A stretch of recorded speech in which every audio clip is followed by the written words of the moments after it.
this, our regular meeting 6 to order. We begin with our customary moment of silence.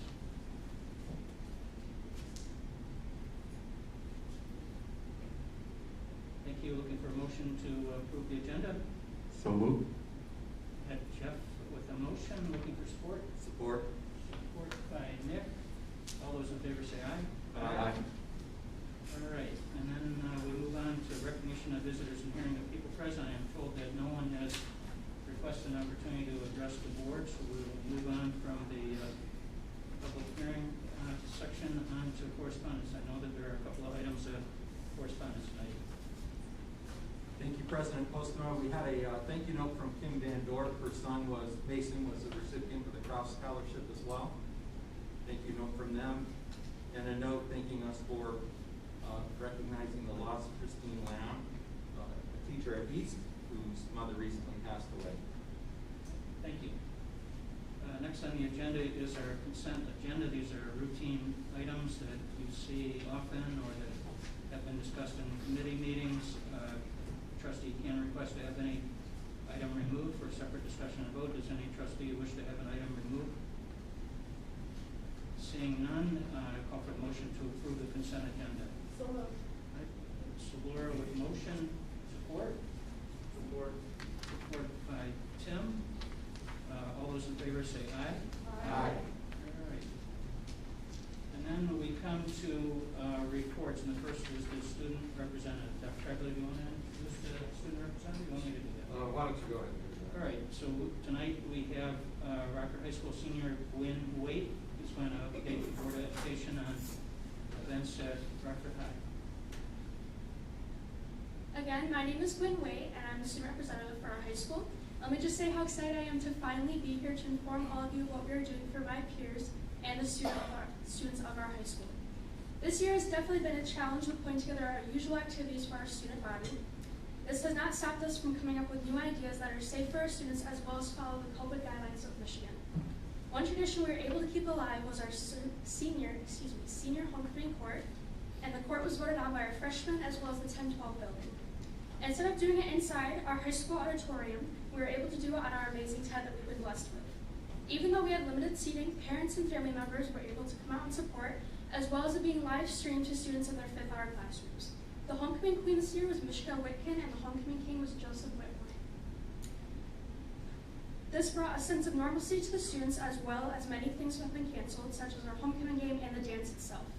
Student council, as well as Mrs. Abram and Mr. Zane, worked extremely hard to keep this event and make it happen to its fullest abilities.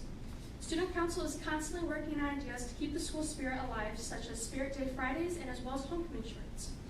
One thing that we are really looking forward to is moving our winter wishes to this October. This event is very encouraging to the high school due to it being a representation of how students look out for one another. This year, students will be able to access a link via Schoology to request a winter wish for a need they see in our school. This could be a wide range of needs, such as winter apparel to school supplies for a friend or even a stranger. Last, we were working on an event called Quarantine Bingo for our students, which is where they could submit pictures doing activities that are fun, fall, and extremely COVID-friendly. Some examples of this could be pumpkin carving, getting outside and being active with the family, and even showing off Halloween costumes. Students can submit these photos through our student council Instagram at rock_stuco to have their name put in a raffle for prizes such as gift cards and Rockford apparel. We're looking forward to coming up with more creative ideas to keep our school spirit up for our peers, and you can count on us to do so. Thank you. Thank you. My manners are terrible tonight. I should have given you an opportunity to tell us a little bit about yourself. You're going to spend the rest of the year with us. Why don't you take a couple of minutes and tell us a little bit about you so we can get to know you. I'm sorry I didn't do that before. You're good, absolutely, yeah. Again, my name is Gwyn Waite. I have been in student council since 8th grade. It's one of my biggest passions. I love people, meeting people, understanding who people are. And I'm really, really excited about this position that I've been granted with from the students of Rockford. So I'm very excited to be here and to inform you guys of what we're about. And aside from student council, are you involved in other co-curriculars or athletics? Not this year, mainly focused on that. I did do cross country, I did do sports before, but yeah, not this year. And where do you think you're headed off to next year? Undecided on school, but I want to go into animal medicine. All right.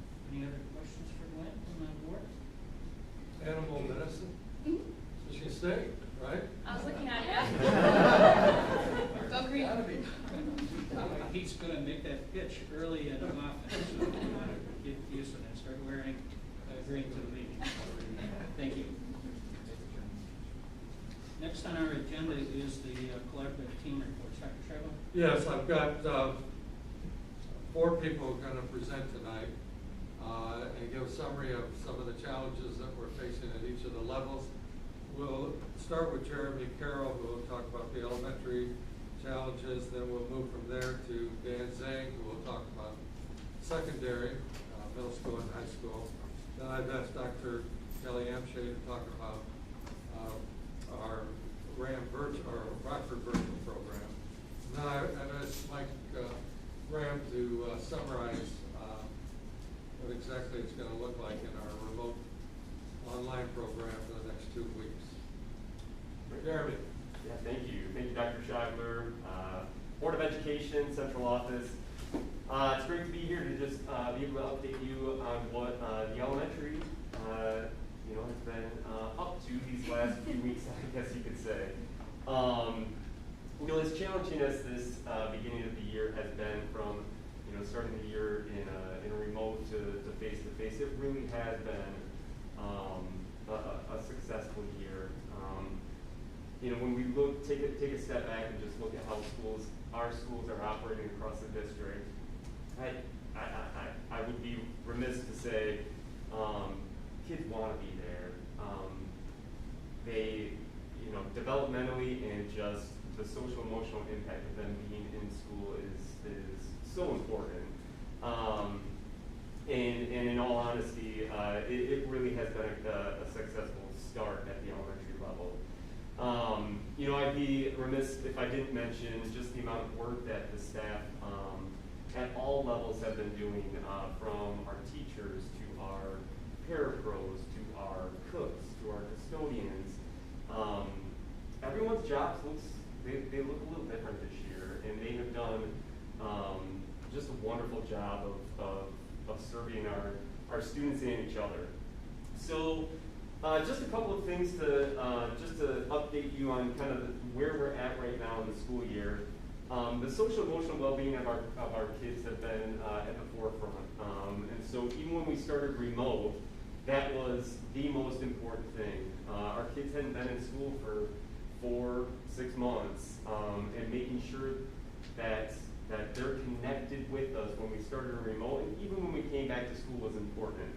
And just a few weeks ago, our K2 students, through the help of Mindy Duba, they took a social emotional screener at home. The parents actually filled that in, and coming up in a few weeks at the elementary level, our 3rd, 4th, and 5th grade students are going to be taking that screener.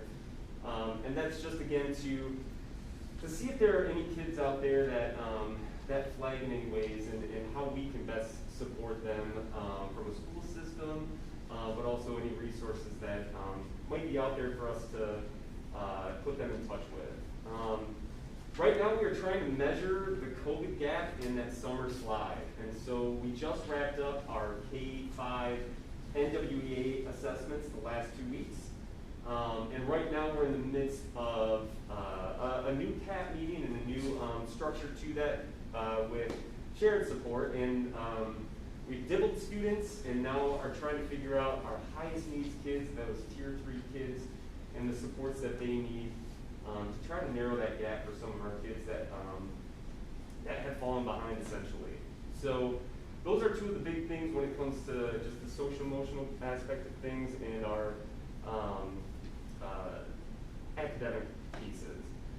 From a COVID protocol standpoint, elementary is a little bit different, I would say, than the secondary in the fact that we're trying to cohort our kids as best as we can, meaning they're with their class and we're trying to protect that class against everyone else in the building. So that means a little bit more of the students being in the classroom with specials and with the beginning of the day. So school does look a little bit different. But I would say the students are handling it flawlessly. Mask wearing has not been a big issue at the elementary level. the protocols, the hand washing, all of those things have taken, time to develop, but they are doing a wonderful job with it. So currently right now in terms of some of those protocols, the students, when they arrive to the building, they go directly to their classroom. We have sort of a soft start to the day. Our playgrounds look a little bit different, the fact that kids are in a specific zone.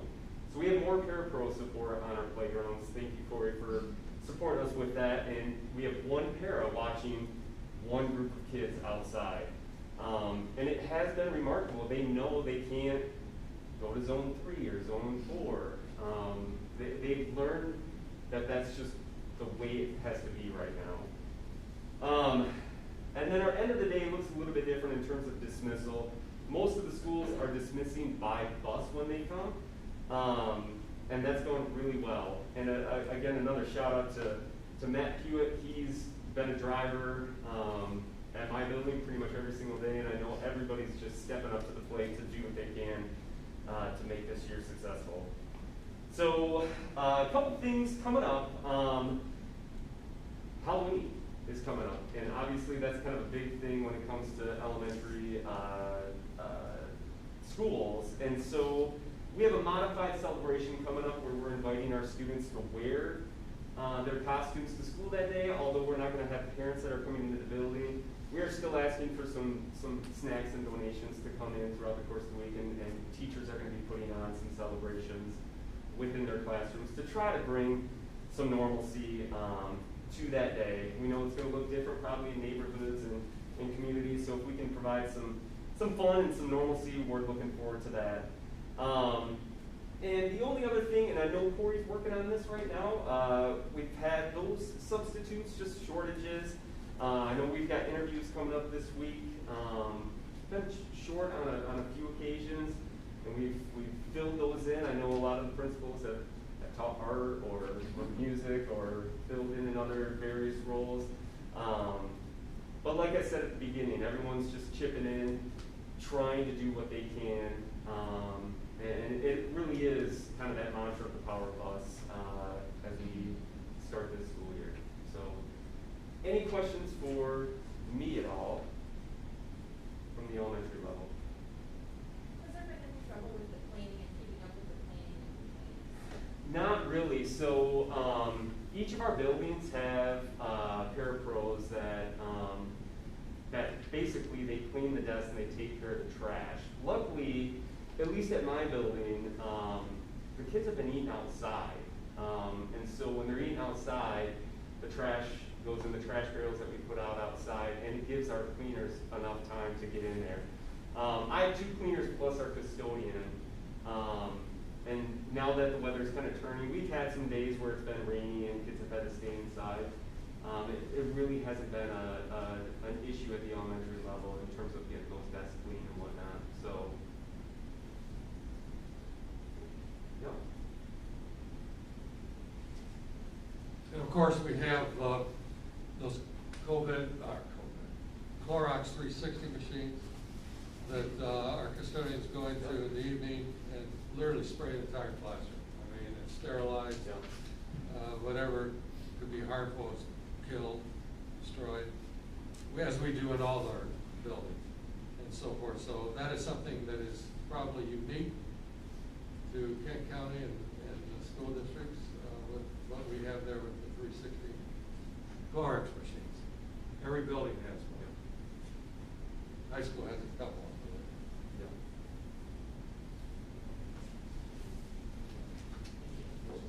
Okay, Dan.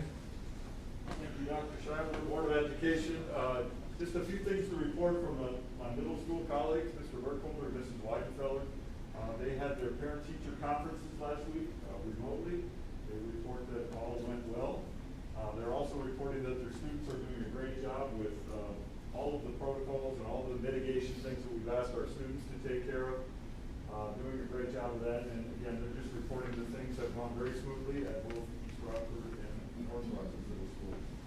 NWEA testing will wrap up this week at our middle schools. And they also both noted how they really enjoyed co-curriculars being back for our kids, so they have something to look forward to at the end of the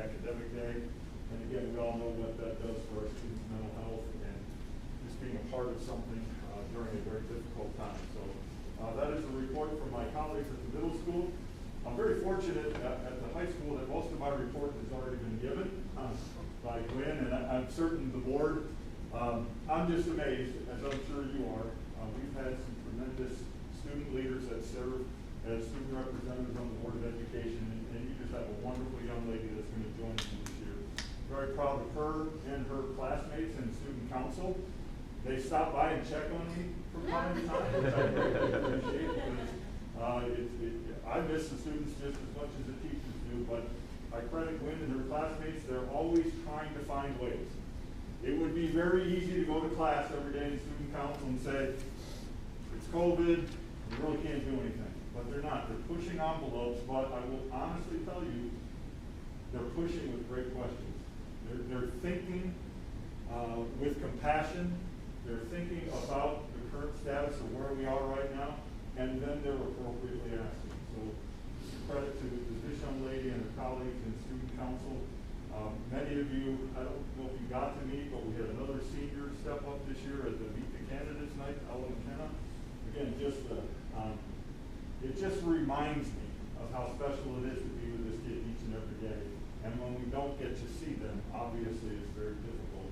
And obviously we're heading into a difficult 2-week stretch here at Rockford High School 9-12, but I do appreciate our 3-week start at the beginning of the school year. Had we not done that, I don't think today would have been as successful as it was today, and how successful it's going to be over the next 2 weeks. So we certainly appreciate that time that we had. We certainly appreciate the collaborative time that is built into our schedules each and every day. I know that Mr. Ram has done a fantastic job outlining the PLC process for our district.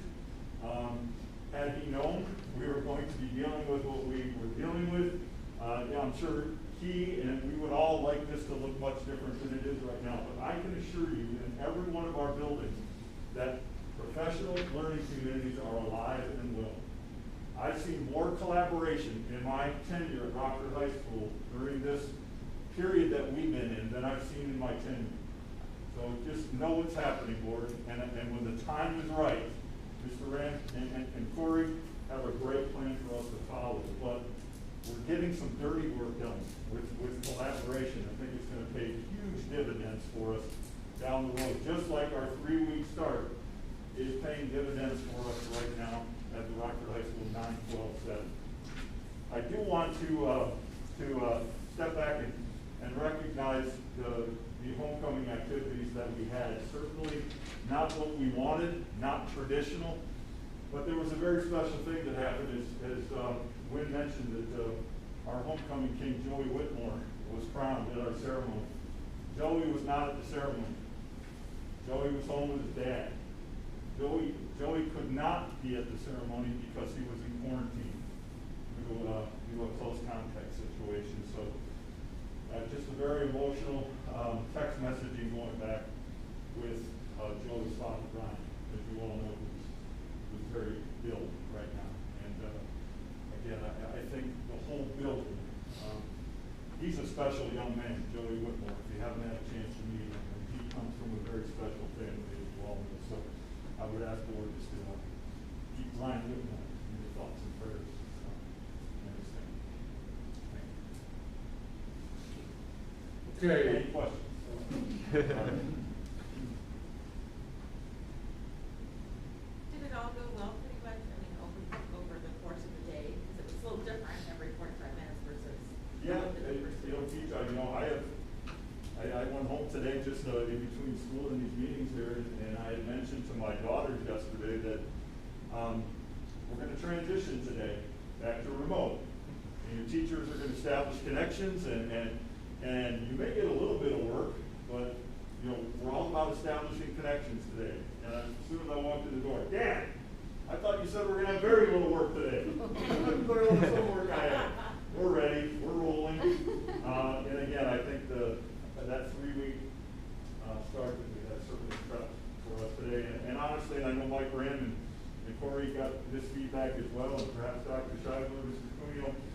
We got feedback from our staff long before we knew this 2-week was coming, stating that when and if we do have to go back to this, what about teaching all day? What about reaching out to all of our classes? So we did get some of that feedback prior to having to enter this 2-week phase that we're in right now. So they're doing an incredible job. Our students are responding. They know what to do.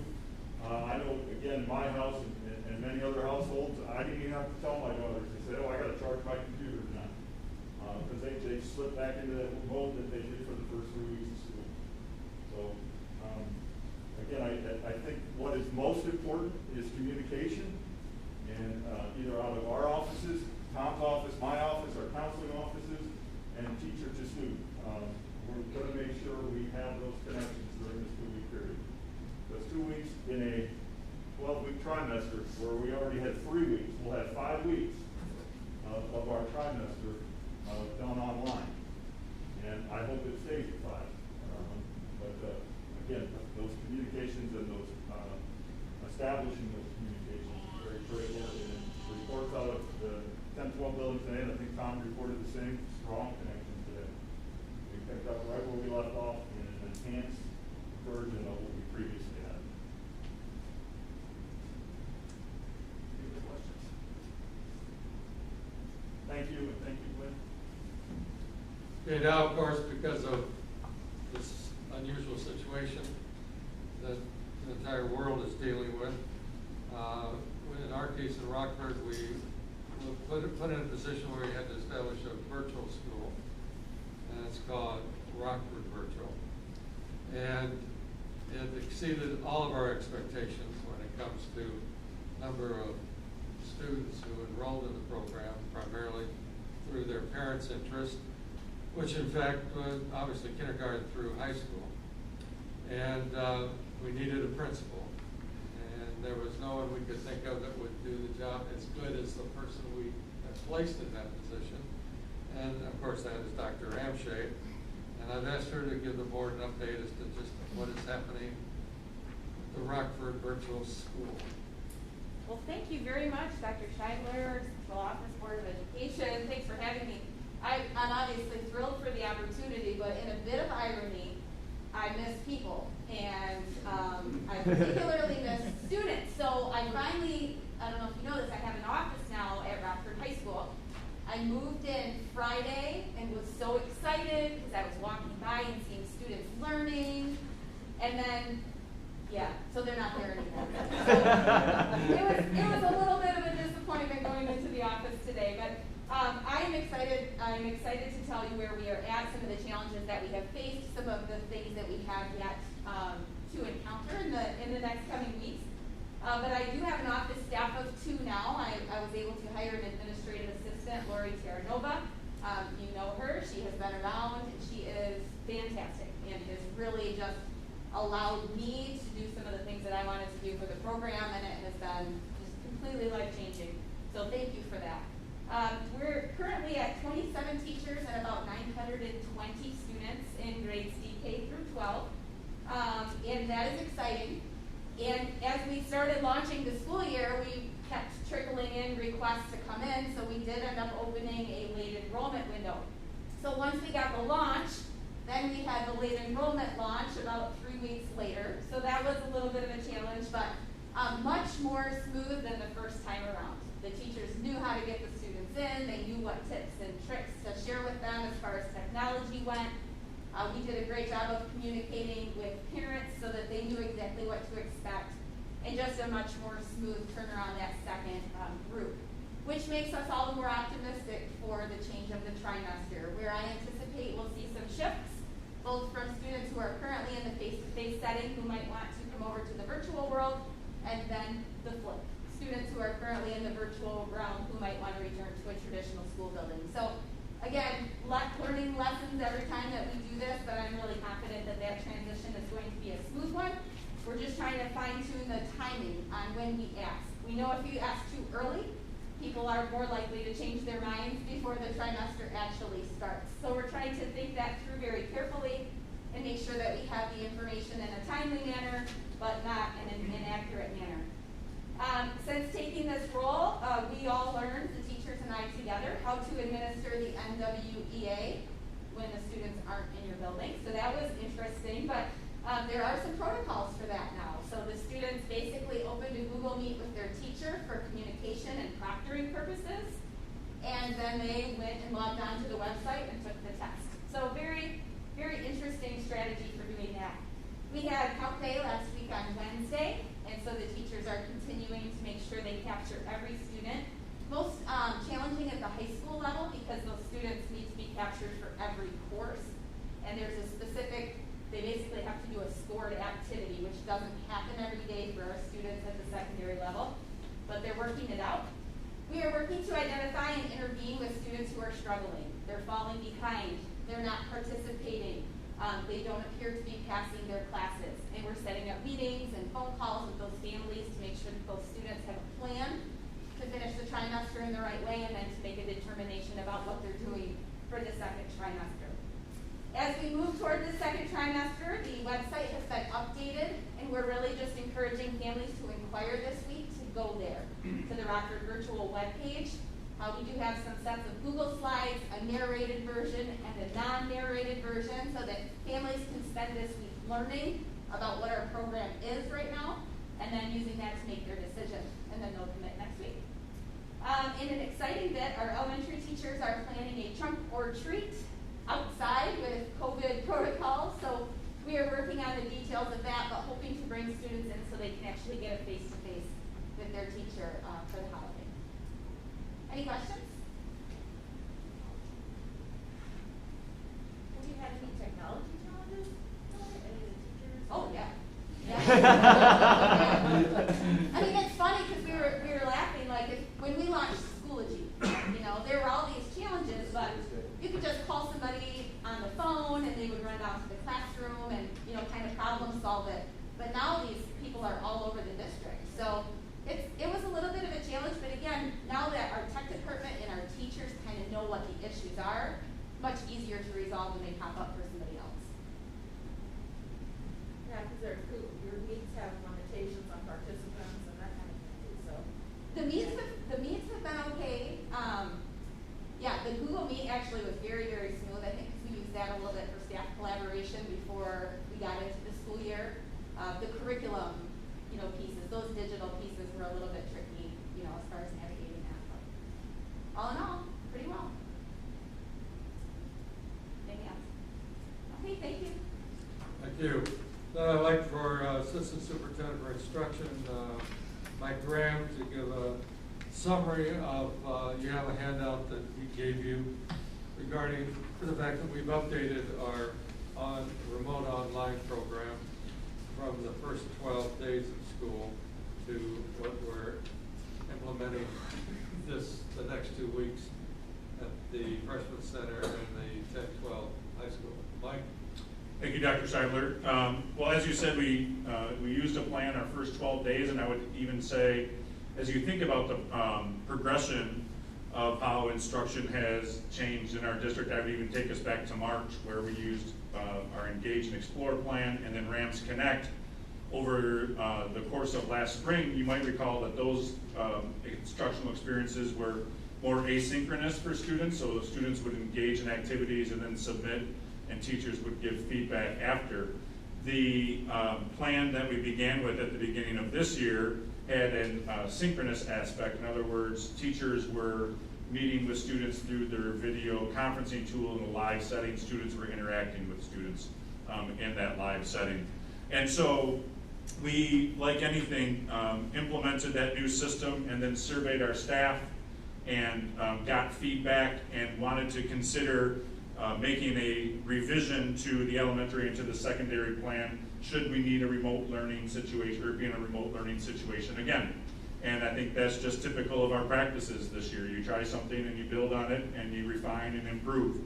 And as Dan mentioned, one of the big pieces when you look at the secondary level was that we wanted to have a really consistent curriculum progression that followed almost the daily schedule.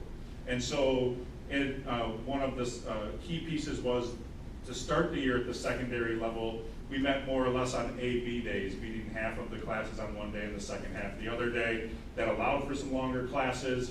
But since our daily schedule now is, of course, every class, every day, we felt like this would allow teaching and learning to better follow that pattern. Another really key piece that we shifted in this plan, but still we're absolutely adamant about holding on to, was a carved out time for teacher collaboration.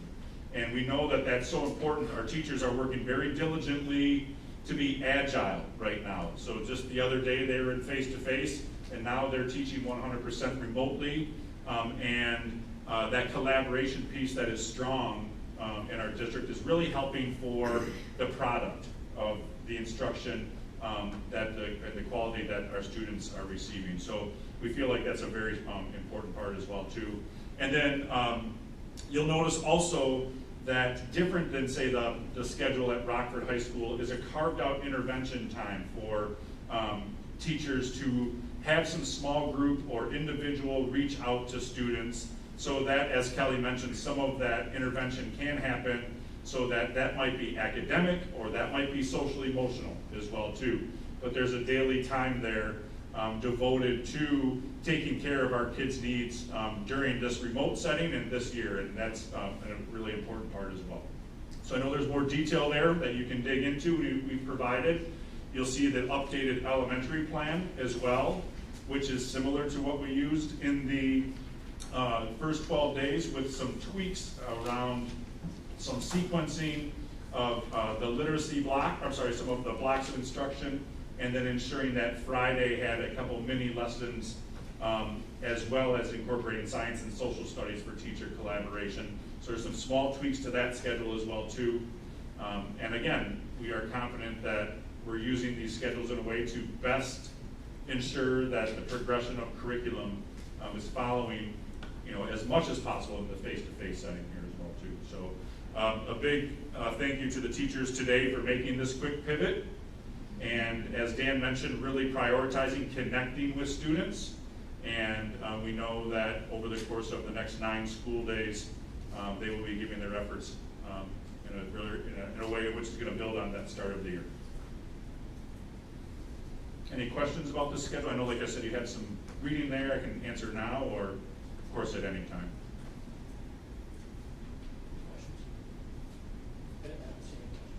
Thank you. If you'll indulge me just for a second, and saying thanks doesn't really seem like nearly enough, but on behalf of the board, I want to thank all the administrators in the room, but beyond that, the administrators that aren't in the room, our teachers and staff. I don't think anybody could have anticipated a year like 2020 with all that we had. And we have high expectations among our parents and students, and they certainly are telling us when we don't get things quite right, and but they have worked with us to make the year the best year possible. But I want to thank all of you for your efforts to make the year as normal as you can. I know that you all are working far harder than you normally would. I work at a university where we're trying to do much of the same things, so I understand what it's like to be in the trenches. But on behalf of your board, I want to thank you for that. Jeremy mentioned the word normalcy. I think he used it 2 or 3 times in his remarks, and I very much appreciate the work that you're doing to make things as normal as you can for our students and parents. We all know that while COVID is a threat, and we know how serious a threat it is, we also have this other threat, and that's the threat to our parents and students' mental health. And the more that we can make things normal for our families, the better off they will be, the better off the district will be. So I appreciate your efforts to do that. And while COVID doesn't necessarily impact everybody, the mental health impact, I think, is pretty evenly distributed across all constituencies. We've done some things that I think turned out to be extraordinary. Dan mentioned the 3-week pause. And in retrospect, that 3-week pause poised us well to deal with this interruption of this 2 weeks going remote and virtual. And I think it would have been much harder to do that had we not done that 3-week pause. Some people wanted us to pause 9 weeks. Some people didn't want us to pause at all. But 3 weeks turned out to be like the 3 bears, the perfect amount. And so I want to thank Dr. Scheibler for having the foresight to plug that in at the beginning of the semester. It wasn't well received across the board, but not this board, but across the community board. But it turned out to be a very, very good decision in retrospect, and that's going to serve us well, I think, through the rest of the year. Hopefully, this is the only cause we'll have to do, but it's possible there could be more. And then, to point to another, there have been a number of really, really good decisions. And it's easy to point to the ones that didn't go so well, but there have been many other good ones. And the decision to appoint a principal to the virtual school, I don't know how many of you are active on social media. I am somewhat active. I monitor it more than I post. But Kelly has gotten rave reviews for the folks on social media. And while would never have thought about a principal for a virtual school, it's turned out to be, again, a stroke of genius, really, to appoint her to that position. And I think some of us had questions about how a third-party provider would provide that education. But again, at least the reviews that I see of the virtual education are quite good, and people seem quite happy with it. So, we know that it's going to be a bumpy year. We're not out of the woods. We're not going to be out of the woods for quite a while. And so, but I would really be remiss if I didn't thank all of you. And really, thanks doesn't really seem like nearly enough. So I hope that you'll tell your colleagues, I hope that you'll tell your teachers and staff that the board appreciates the work that you're doing. And, we support it, and we're there with you. And we're not doing the work. We very much appreciate the work that you're doing. So keep up the good work. I know for me, it's the same for you, and that is, it's easy to forget about self-care. Take care of yourselves while you're doing this. It can get draining at times to be fighting this fight, but so you have to take care of yourself while you're doing it. So I hope that you do that as well. So next on our agenda is a progress update on RAMS 10 and RAMS 11. Thank you. And I thank you, Miles, for those comments on behalf of the Board of Education.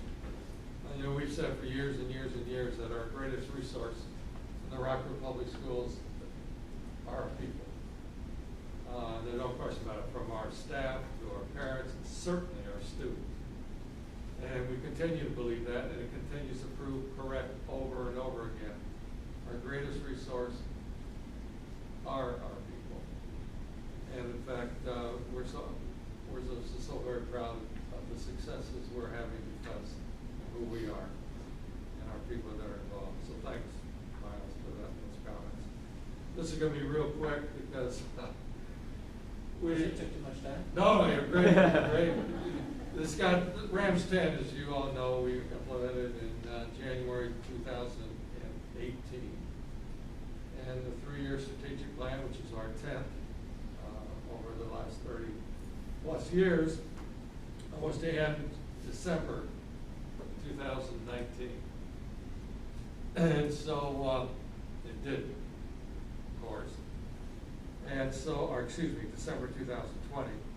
And so, but we had started a year ago developing RAMS 11. We did the focus groups, we did the surveys. I've got all that data, of course, collected last summer. We were supposed to work collaboratively with the Board of Education administrative team to finalize goals and then take them to you in November for our first reading and December for final.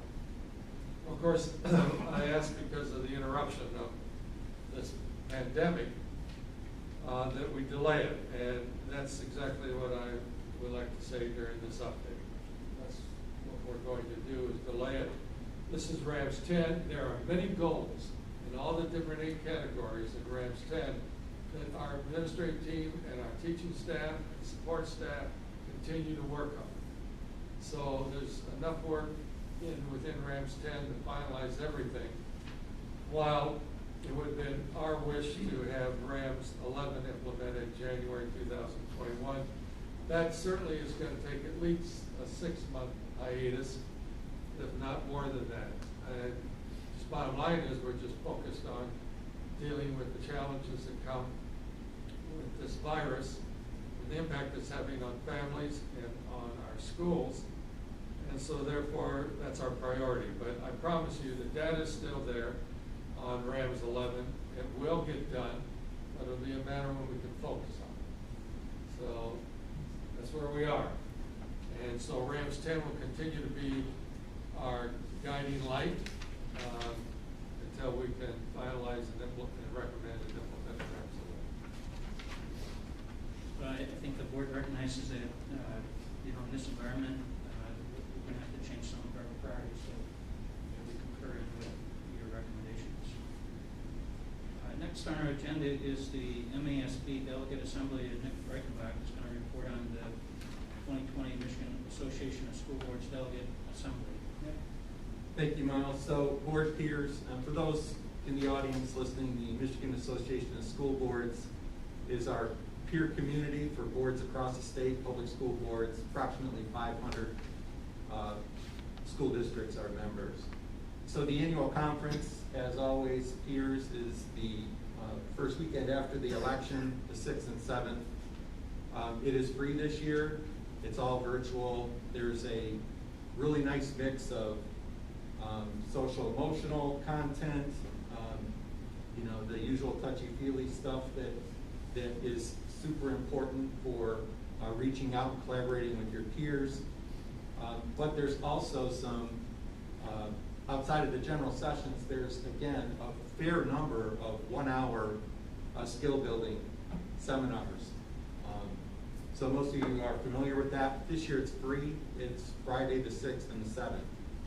The action item I have for you today is the Delegate Assembly, which is usually the Thursday before that, is still Thursday, but this year, because the bylaws require in-person voting, there are no changes to the bylaws, et cetera, et cetera. But if you are going to attend, you need to let Marlene know. Again, this is just for the Delegate Assembly. You need to let her know by October 30th if you will be attending. There'll be presentations from our past president, Matt Showalter, our current president from our neighbor up in Tri-County, Joe Fennessy, who's the current president this year, as well as Director Truba. So it should be a fairly short meeting compared to delegate meetings in the past. So if you are going to attend, I just ask that you let Marlene know by October 30th. Thank you, Miles. Thank you, Nick, and I'm confident that Marlene will loop back with us and remind us if you haven't registered by October 30th. Next on our agenda is old business. There is no old business, and so then we move to new business, and there is just one item of new business, and that's the ratification of Board of Education action after April 30th, 2020. Dr. Scheidler.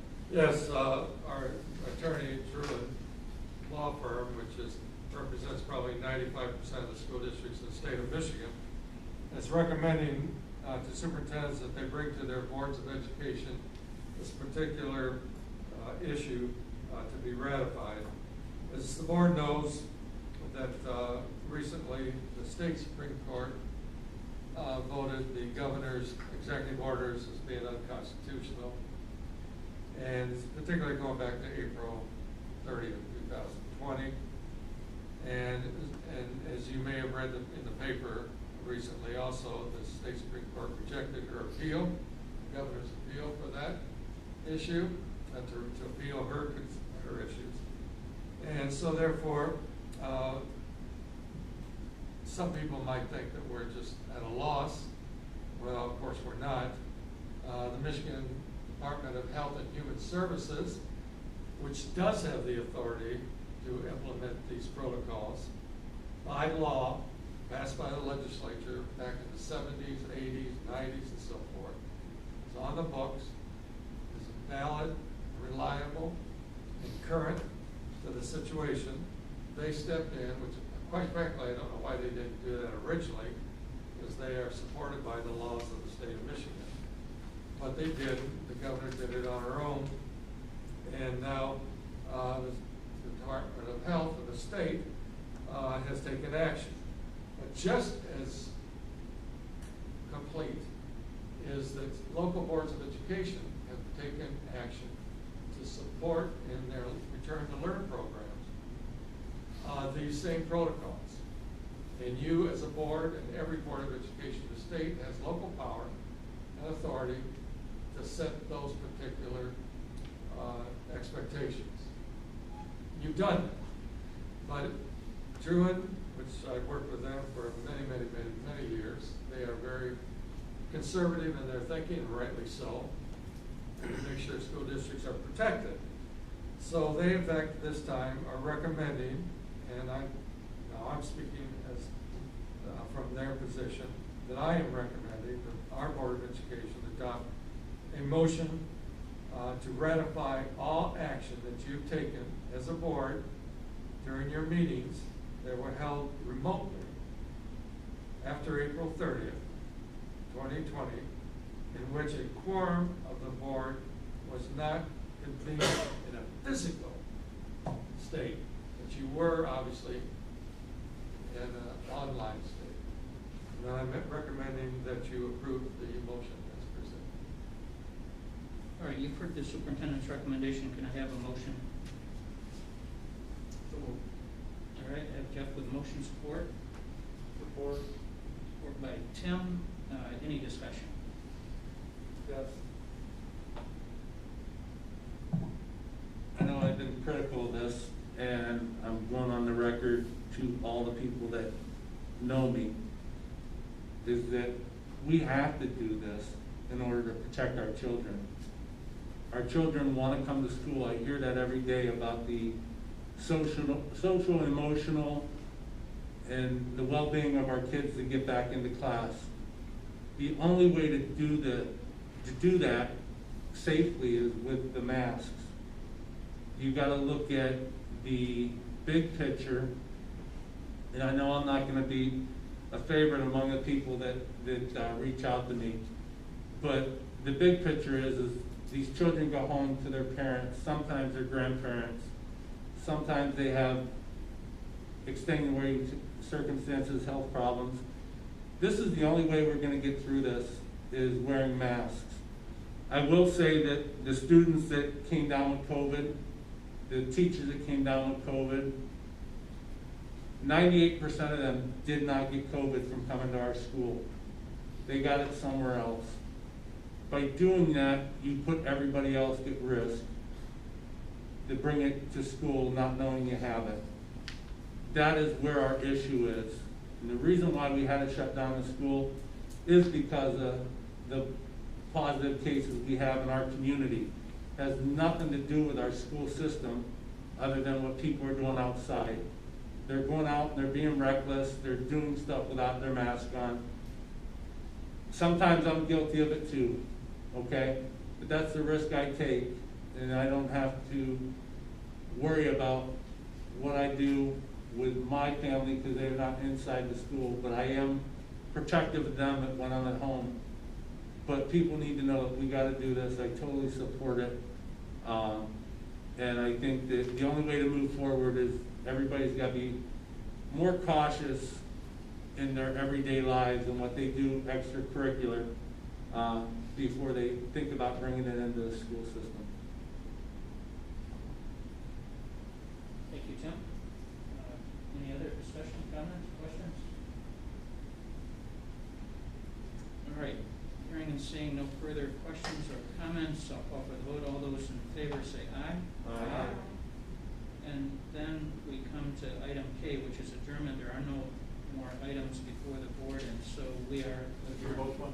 One addendum, please, and I Sure, apologize. absolutely. One addendum to my report, I think it's very important that the board hear this, is that this week, Wednesday, at the high school, we are SAT testing for seniors that missed the test last spring due to our time away from school. We are bringing them into the building. I can assure you, and assure the parents, and assure the students that are coming in to test, that we will be adequately socially distanced in every testing room. So again, I just want to make that very clear. Our assistant principal, Mr. Clark at the high school, was very busy with measuring rooms over the weekend. Again, I just want to make it very clear. We are bringing students back into the building this week, Wednesday, during our academic day for SAT testing that was missed last spring. Later this month, on the 27th, we will have our makeup window for any student that could not test this week, Wednesday, or any student that was put into quarantine that cannot come back into the building.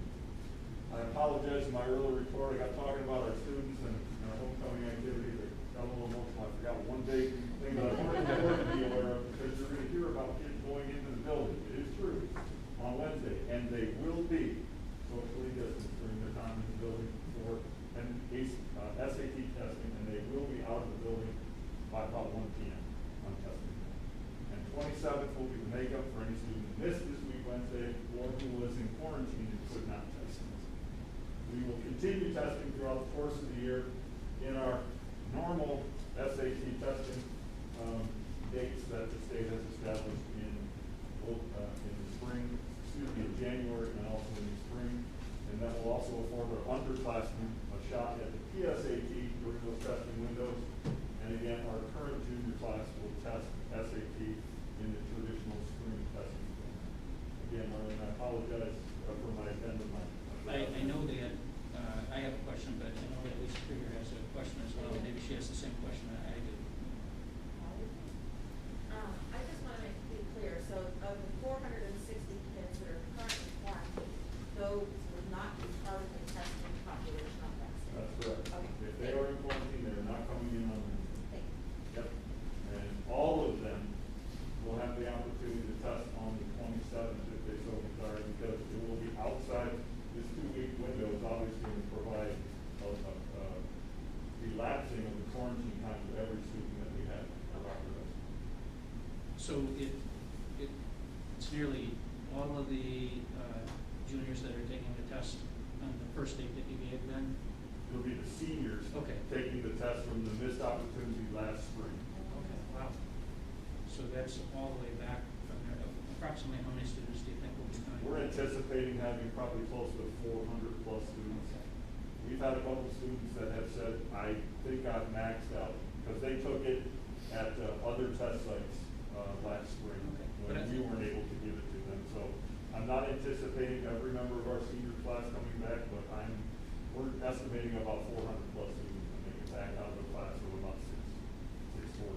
Well, I don't think that we want to put students any further behind the eight ball than they are in terms of their preparation for life beyond Rockford. So it sounds to me like precautions are being taken and some risk-benefit analysis being done. So I appreciate you bringing them back to do that. I know that some people were worried about that particular aspect, but it sounds to me like that's being taken care of. So I appreciate you raising that, because I know that question's been on a lot of people's minds. And that being said, too, for the community that might be listening, we'll certainly communicate this tomorrow in our last SAT communication, but instruction for all of our sophomores and juniors on Wednesday will not have a Google Meet option due to the fact that we need every single staff member at the 10-12 building will have to proctor. There are very tight protocols on SAT proctors. We will have no staff available for Google meeting for our sophomores and our juniors, but there will be, as Mr. Ray mentioned earlier, as one of our teaching options, there will be enhanced learning opportunities via school review on Wednesday of this week. Thank you. And because I have a quick gavel, are there any other items? Hearing and seeing none, we are now